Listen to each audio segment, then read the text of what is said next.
So I got really emotionally trashed the other day. It was horrible. I had this bad yelling conversation with a vendor who I hired to perform some professional services for my company. And I got completely dysregulated over it. So this is now like 7 days ago. And you've heard me talk about productivity crashes and how, you could lose 3 days of work over something upsetting you. Well, it's been a week for me, and I feel like I should still be over it right now, but I'm only now climbing out of my reaction to my horrible day, because I really do have CPTSD, and I also have some healing. So I want to tell you what I've been doing to climb back out of deep dysregulation and turn my horrible day into now finally a good day. It's a series of actions I take when I get really overwhelmed, which happens, so that I can get back to feeling alert and peaceful and focused and friendly. Got to be friendly. So that's really important. Feeling irritable isn't going to work in the job that I do as Crappy Childhood Fairy. I need to be in a pretty good place to turn on the camera and make these videos or do group coaching calls. A lot of the stuff I do, it's really interactive, so I need to be in a good place. Getting dysregulated will cost me the ability to do what I love and to do this job. So it's really important for me to stay regulated. So I'm going to try to resist getting into the story of what happened. It's very tempting to tell you all the dirty details, but getting into the story is one of the things that dysregulates me. So just to give you a sense, I paid a lot of money, I didn't get what I expected, and I felt ripped off, and I felt like I was getting gaslighted about what was promised versus what was given when I, kind of confronted the situation. So I think I could have pulled away easier sooner, but there was this pretty good chunk of money involved, and I couldn't get it back. So I felt like I had to keep pushing to work it out. And I saw this coming for several months. Stuff was bothering me. The problems were beginning to show up. But, I told myself, it'll get better. It's probably just me. I'm just being paranoid, blah, blah, blah. Sometimes I really do make a mountain out of a molehill, so I do have to watch for that. It wasn't crazy to try to check that suspicion that I was being manipulated, right? Not crazy to check it, but I would have been okay if I had found out no, I was just overreacting. Well, I was. Whenever I questioned what was happening, the vendor would say a whole bunch of words, and it would have a big put down in it. And they would say, oh, you're just a complainer. No one else has ever found fault with my work, and stuff like that when you think about it, it couldn't really be true. So I would just feel awful. I would just feel really small every time we tried to talk about the project and problems that were happening in it and try to resolve them, in good faith. So I hung in there, and basically until I kind of blew. I just blew.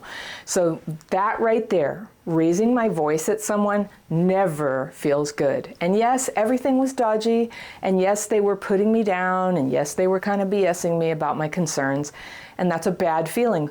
But yelling at someone is even worse for me.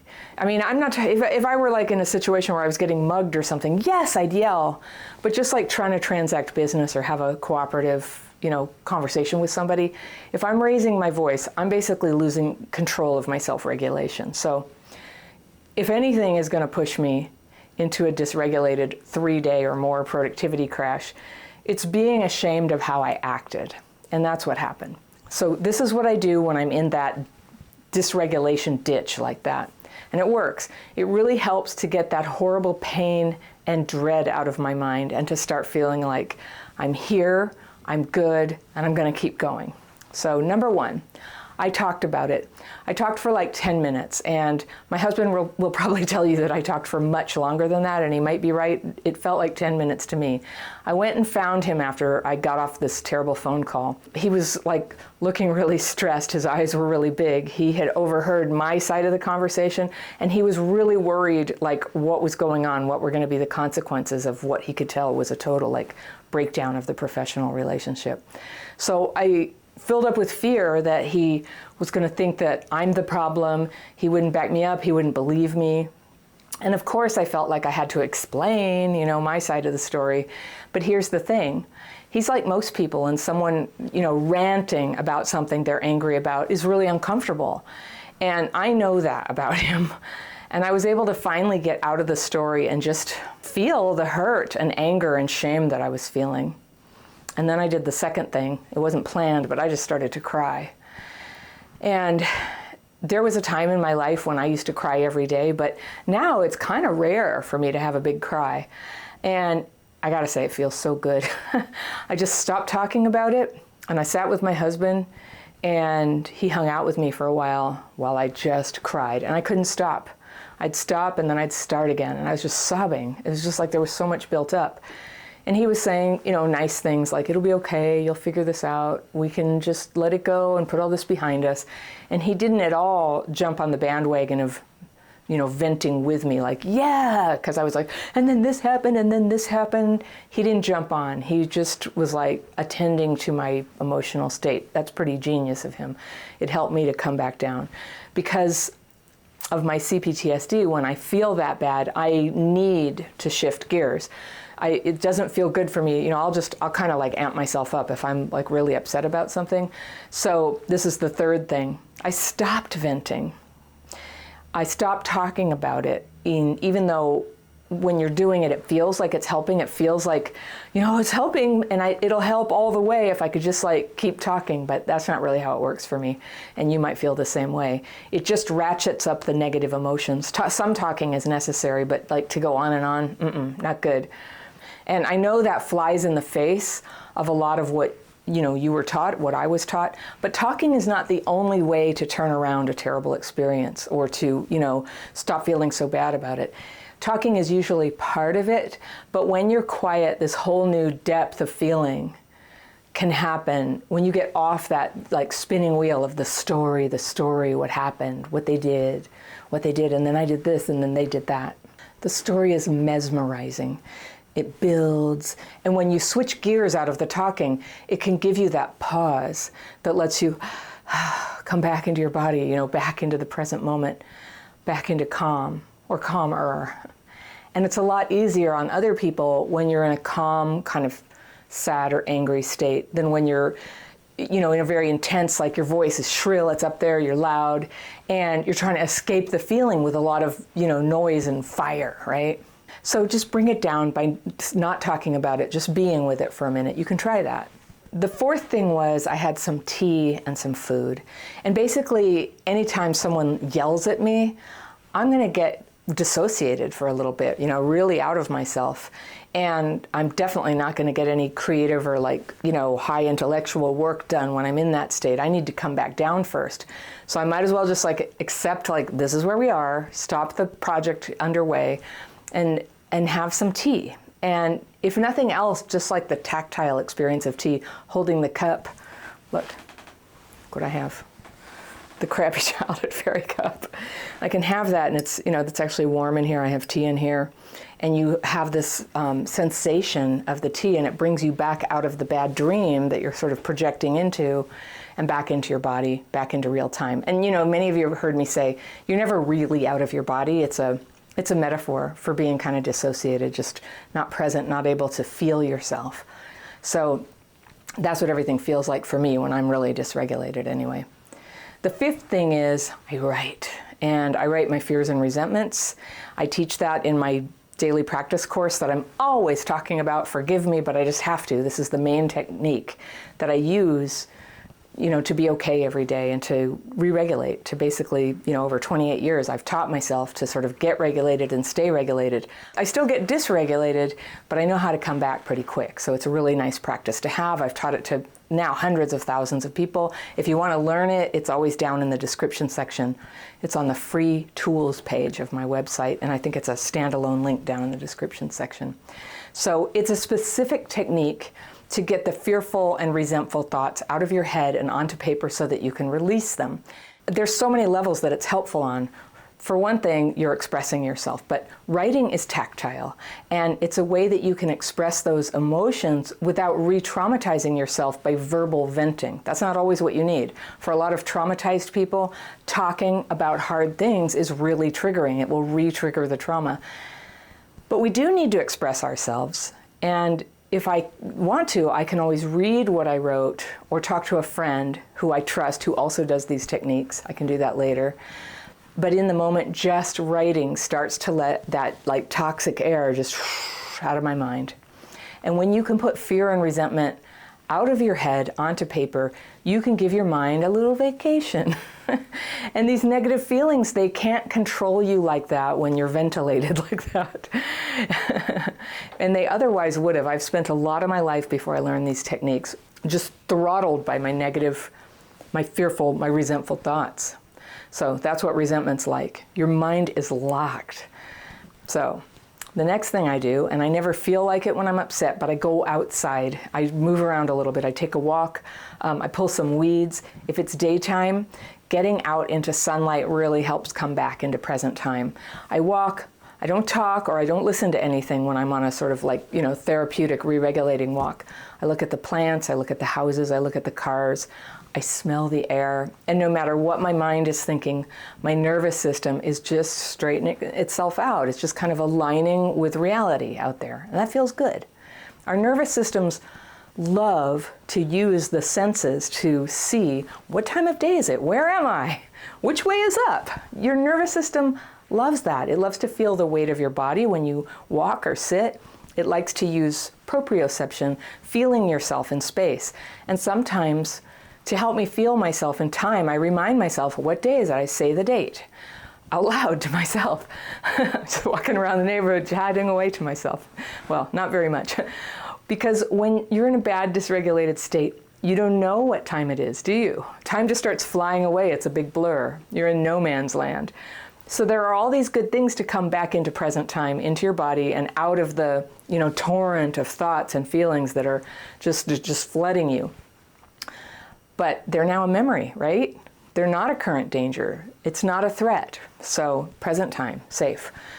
When I can, and this is number 8, I get back to work. And sometimes I can only do some no-brainer tasks for a day or two. There's always a lot of no-brainer work for me to do. But after a couple days, I start getting anxious about not getting through the real work, which for me is making videos. So it took me, at least 4 days of doing no-brainer stuff, filing, making lists, copying lists onto some sort of digital thing. I didn't need to cry about it anymore, but I limited how much I talked about this thing that happened that, I'm still like really unhappy that it happened, but it's coming down. The level of upset is coming down. I just stopped talking about it. I ate good food. I made sure to get protein in every meal. That's very grounding. And my meditation, man, when I'm dysregulated like that, it gets pretty wobbly. It's hard for me to, just even do the time. I'm sitting down, I'm looking at my watch, I'm fidgeting and everything. But I do it anyway. And I made sure to get a little exercise and, keep going outside when I could. And when I started working on videos again, at first, to help myself do it, I use a timer. So I set a timer for these 25-minute increments, and I make myself just work on one thing at a time. So if I finish it inside the 25 minutes, I go right to the next thing. I have a list of things I'm going to go through, and I just do them one thing at a time for 25 minutes. Then I take a break, then I do it again. So that's a method called Pomodoros. If you're interested, you should Google that, Pomodoros. It's a lovely technique. Often if I am blocked and I just can't really get started on anything, one Pomodoro and I'm just like off. I can just keep working for hours. It's nice. But when you're doing it, no checking email, no phone notifications, no cups of tea. You just do one thing for 25 minutes. And I have like little Post-its I put on my door to say I'm doing a Pomodoro. And so my family knows to kind of just let me be for a little bit. And I'll come out and talk to everybody during my break. And focusing deeply on my work, it feels therapeutic to me. It helps me. Another thing I did after this upset, it had been like 3 days. I went to a 12-step meeting, and I didn't speak there, but it was really good to sit with other people, especially after all the meetings, for a couple years were only online. It was like, this is one of my first few like face-to-face meetings. And it was so nice. I was just like listening to people, hanging out, really paying attention, and just really getting uplifted by them talking about their recovery. That's a really positive thing. And then I used a tool that happens to be very healing for me. I made a list. I like lists. I'm a list person. When I was ready, I thought through the steps that I wanted to take to get a new vendor. and close up the agreement with the former vendor. And at some point, I might apologize. I'm certainly willing to the vendor, who I had the blow up with. I don't know yet. So far right now, I'm not clear if I need to do that, and but I'm going to be open to it. I always, I use my daily practice to surface, like if I see what I need to apologize for, the minute I see it, I will do it. So I feel okay about how I'm interacting right now, and it has, we're peacefully, working through some completion, of the project. So the blow up that happened, and this is kind of normal for me, it kicked up a lot of old hurts, and it's tempting when I'm in that hurt place to really dwell on a whole variety of bad things. I can just get very negative and sad and boring. And one strategy that's underrated is just catching yourself when you can and just not going there. So I make myself, if I notice, I just start going, oh yes, and then there was that time, when everyone turned against me. My favorite old bad memory. I have a few, that I just gravitate to when I'm sort of in a low state, when I'm worn down. I'll just sort of gravitate to these unpleasant memories. They're not going on now. Everything that can be done has been done, but they're just kind of like a magnet for my negative thinking. So if I go there and I'm consciously working to try to get re-regulated and back in the saddle, if I catch myself thinking about those sad stories, I just make myself think about something else. And it's weird because I think there's kind of this zeitgeist where people go, oh, you should never do that. It's like, you totally should do that sometimes. There is definitely a time and place to just think about something else. And so I have kind of some happy memories that I like to think about. And I have a new one that I added to my collection. And it was when I was on vacation last month and my sons and I were swimming in the ocean together. And it's just like this really happy memory. We're swimming in the ocean. You know how when you're in salt water, it's really easy to float, and we were talking and floating, and I just had this moment where I was like, gosh, I'm so grateful for these guys, these kids. They're not kids, they're men. I'm just so grateful they came to be my babies. Just really grateful about it, and proud of them, and I love them, and I always feel really at ease with them, like we really get along. So that's just a good feeling that I remind myself to visit. Why not? I sure have done that with negative memories.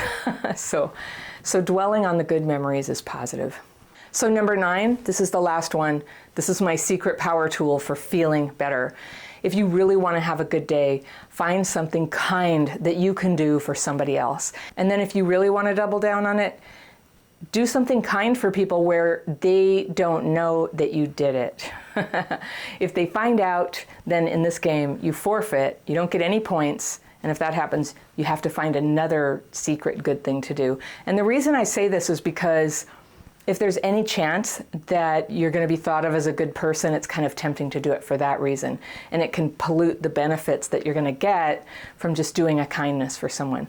So the reason you're doing this, just to be honest with yourself, it's for your own happiness. And if it helps someone else, hooray, you just did something even better. So here are some ideas that you can do. You can call somebody who you know is having a hard time. You can put your neighbor's empty trash cans back in their driveway after the trucks come. Or you can put some coins in someone's parking meter if it's expired. That's an easy thing to do. This was one of my favorite ones. I've done it. I've had it done for me by strangers. And ever since the pandemic, we don't have toll takers on the Golden Gate Bridge.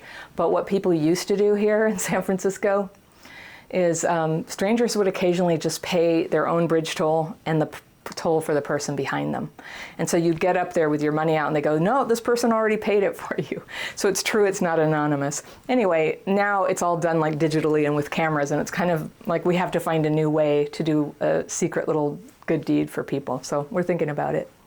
If you can't afford to pay somebody's bridge toll or parking meter, you can always give them a kind word. You can just say, I really appreciate you. You can compliment them.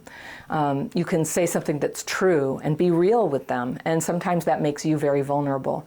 But it's important that it's something they really deserve, because that's also lifting you out of everything's so terrible to, gosh, you know what, this person who is in my life or has crossed my path, they're meritorious. I see it. They've done something good, and I appreciate that. And it's always good for us to be exposed to other people's virtues. When we see them accomplish something, be a good person, it uplifts us naturally. So you can always just pay a compliment, you can acknowledge them, and just give that to them as a gift. When you do that, you become an agent. You become more than yourself. You become an agent of good. You're working in the service of the good, which is really what you're made for. It's not just to eat food, go to sleep, watch TV, keep thinking of something else to do. You're made to be in the service of good. If nothing else, doing this, allowing this to be a big part of your life, it keeps you busy, keeps your mind off your problems. Everybody has problems, they never stop, but it's more than that. You're actually taking a little suffering out of the world. And someone once made you suffer, but now, instead of passing suffering on, you're taking suffering off of somebody. You're reducing it for them, expecting nothing back. It's not manipulation, it's not codependent, and it's not selfish. You're just shifting gears. You're changing how you see this and what's your role in the world. Getting out of suffering and into a cloud of kindness. And you turn around one day and you're going to realize that now you're having a good day. And that's how to turn a bad day into a good day. It might take some days, but it will work if you just keep putting one foot in front of the other. So, do you get productivity crashes when you get upset? That is a childhood PTSD thing, and I've got a video about it right here, and I will see you very soon.